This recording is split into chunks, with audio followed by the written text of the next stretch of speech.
Have you ever sat through a presentation and struggled to stay engaged with the same old, boring Excel charts? I have been there too, watching the same lifeless line graphs and confusing bar charts day after day. But here's the thing, your presentations don't have to be boring. In this video, I will show you 3 stunning Excel charts that not only look amazing, but will also keep your audience hooked into your presentation. To kick things off, we will design an eye-catching stack bar chart to display percentage data, offering a much more insightful alternative to pie charts. After that, we will elevate a basic line chart, transforming it into an engaging trend analysis.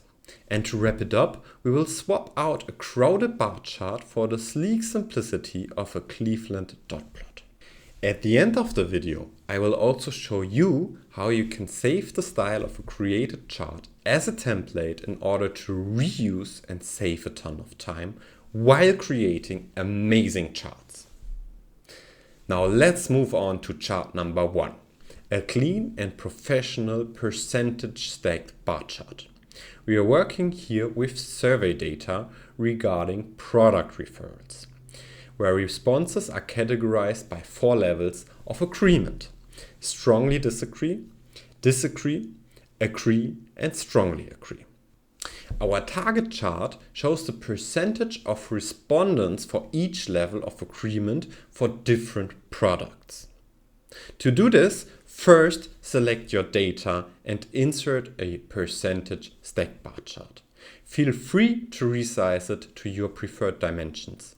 I'm going with 13 by 30 for a balanced look. Next, right-click on the chart and go to Select Data and use the Switch Row or Column option to align the data correctly. Now, to ensure the bars are displayed in the right order, click on the Y-axis and go to Axis Options and check the box for Categories in reverse order. Let's enhance the appearance of our bars. Choose gradient color scheme to your preference. Afterwards, we are going to change the individual categories in a color scheme ranging from red to greenish tones. Finally, to give it a clean and polished look, add a white border around each bar. To make the bars thicker and visually balanced, select one of the series and adjust the gap width to 35%. Next, remove unnecessary elements like grid lines and anything that doesn't contribute to the chart's focus. This creates a cleaner and more professional visual. If you need it, format and change the slide title to your preference. Otherwise, just delete it. Now we are going to make the data labels stand out. Add data labels to the series and change the font color to white. Then change the font of the entire charts to your preference. I am going with size 16 and set it to bold for better readability as well. To improve the visual balance and readability of the chart, we want to align the separation between the agree and disagree section. In order to shift the bars accordingly, we need to add a transparent bar section to the left. However, as we have percentage volumes here, we also need to add a second transparent bar to the right, which ensures that the sum of the bar is equal and does not distort the size ratio. For this, we need to add 2 helper columns. First, identify which one has the highest share of disagree and calculate the difference to this for each bar. I'm also adding some extra percentages to have some more buffer and a cleaner look. For the bar with the highest disagree share, we just insert the buffer value. Afterwards, do the same for the other helper variable and the agree sections. In the next step, we are going to add the 2 helper variables to the chart, set them to no fill, no border, and delete the respective data labels. Now the groups are centered on the line between the disagree and the agree section. Finally, to polish off the chart, add a stylish and simple legend. I am doing that by placing two arrows that fit the design theme and adding color matching text boxes below the arrow for further clarity. And with that, you have created a sleek, polished and professional percentage stack bar chart that effectively presents your survey data. Okay, let's now continue with chart number 2, a classic line chart. For this, I have a data set that shows the profit of a company per quarter. While we have a relatively simple data set here, line charts are also suitable for illustrating much larger time series. First, start by selecting the data that you want to visualize. Once you've got your data selected, go ahead and insert a line chart. Next, select the series in your chart and copy it. Now, right-click on that series again and select Change Series Chart Type. You will see a variety of options pop up, but for this, go ahead and select the area chart. This will give you that nice filled area under the line, which can really help emphasize the trends. With the area chart in place, let's give that line a little more presence. Right-click on the line itself and change the thickness, for example, to 3. This will make the line a bit bolder and easier to see. Next, it's time to tweak the area chart itself. Select the area chart and delete the border. Then change the color to a lighter shade and set the transparency to about 50%. This gives it a nice soft look without overpowering the line. Now let's focus on the axis. Click on the x-axis and in the axis option, change the interval unit, for example, to 2. This will make your ticks more spaced out. Also, select on-tick marks to keep everything neat and aligned.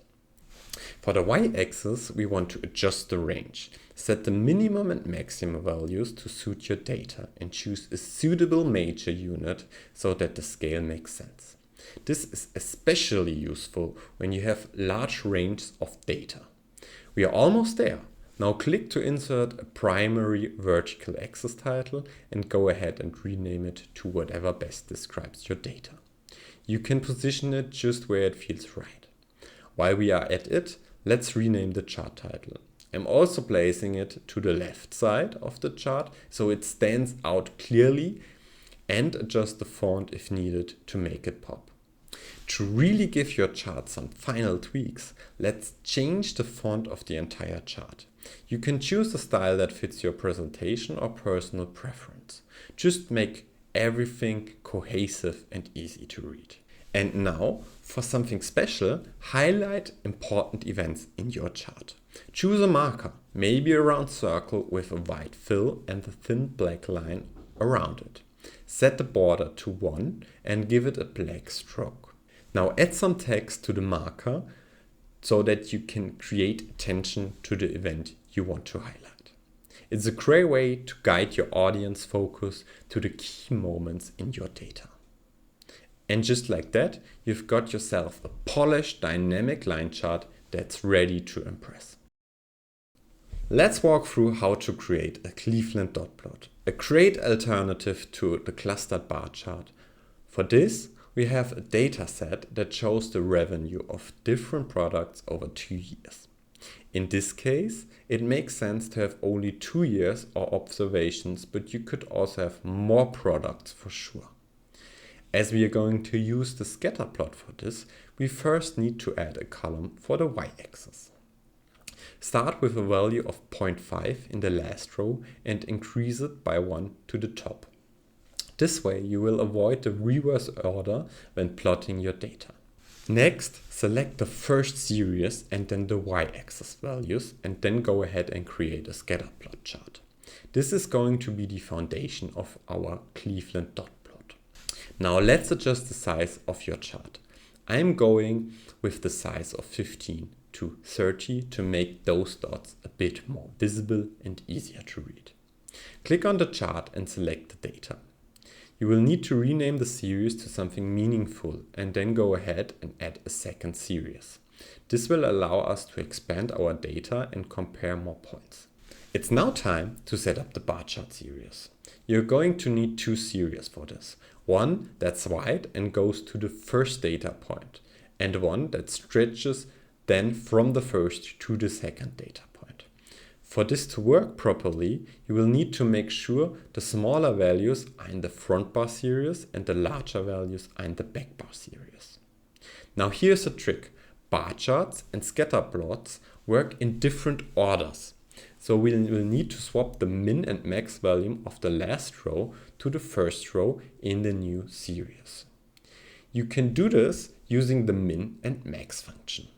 Once you have done that, right-click on the chart and click on Select Data and add the back bar first, followed by the front bar series. Next, right-click on any series and change the chart type to a clustered bar chart for the front and back series. With the chart selected, go to the data and adjust the X values of the back bar and the front bar to make sure everything lines up properly. Now click on the front bar, go to Series Options and adjust the series overlap to 100%. You also need to change the color to white to make it blend seamlessly with the background. At this point, we are going to clean up the chart a little. Delete the grid lines and the y-axis to make everything look crisp and clear. Next, we are going to format the marker. Select the marker and in the marker options, change the size to 25 and the border to 2. Also, select the color for the different observations. Afterwards, click on the bar chart and adjust the gap width to 200%. This will make the dots and bars fit to each other. Now add a chart title to give context to your plot.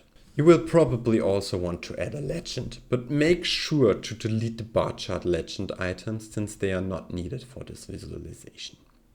Next, change the font of the entire chart to something that suits your personal style. A consistent font throughout the chart will make everything look more professional. Now it's time to add data labels. Add them to the front bar, setting them to inside end and adjusting the right margin to 0.5. Then do the same for the back bar, but choose outside end. Set the left margin also to 0.5. This will ensure your labels are neatly positioned within the bars. Let's move on to the x-axis. Click on it and under axis options, set the maximum value and the major unit accordingly. I'm going with 1000 max and 250 major in this example. This will help scale the data properly. Then change the number format to fit your data. Here I'm changing the currency and add a K for thousands. One thing that is still missing is our data series description.